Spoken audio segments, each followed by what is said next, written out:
resmi sepakat untuk berdamai. Jika ada selisih ini dikembalikan kepada kami 304M. Itu mungkin yang perlu sampaikan.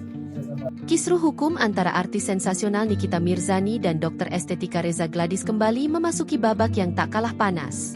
Pertemuan mediasi yang digelar di Pengadilan Negeri Jakarta Selatan pada Selasa, 18 November 2025, kembali mempertemukan keduanya, namun hasilnya masih jauh dari kata sepakat.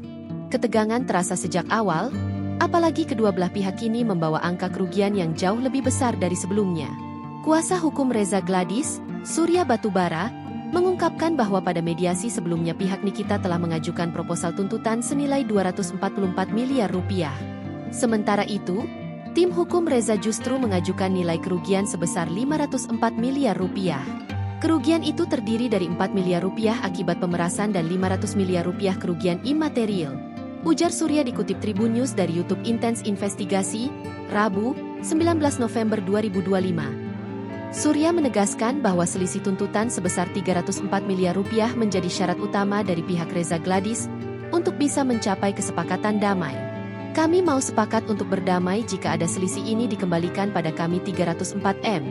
Lanjutnya, kuasa hukum lainnya, Robert Paruhum, menambahkan bahwa apabila Nikita bersedia menerima proposal tersebut, maka mediasi pekan depan berpotensi mencapai kesepakatan. Kalau mediator ketemu prinsipal biasanya disetujui.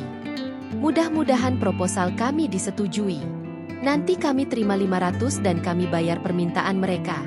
Masih sisa 300, ujar Robert. Robert juga menegaskan, jika pihak Nikita sebagai penggugat menolak tuntutan selisih 304 miliar rupiah tersebut, maka mediasi dinyatakan gagal dan perkara berlanjut ke sidang pokok.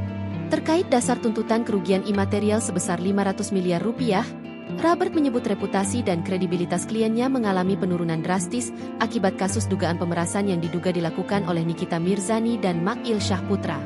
Download Tribun X sekarang, menghadirkan lokal menjadi Indonesia.